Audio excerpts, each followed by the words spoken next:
بثلاث مكونات واقل من دقيقة. يلا نحضر اطيب كريمة طبخ. ظرف من حليب البودرة 20 جرام، بدنا نحط فوقه ملعقة من النشا وكاسة مي باردة.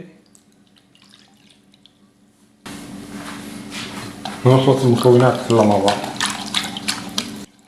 بعد ما خلطنا المكونات بدنا ناخدها على الغاز وعلى نار خفيفة كتير. بدنا ننزل فوقهم 3 ملاعق من الزبدة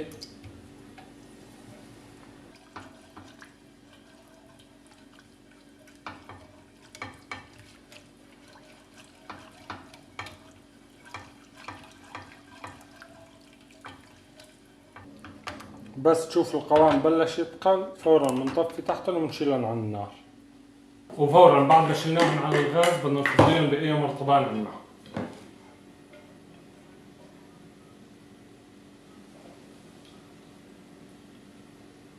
وهيك بنكون عملنا أطيب كريمة طبخ وأفضل من الجاهزة.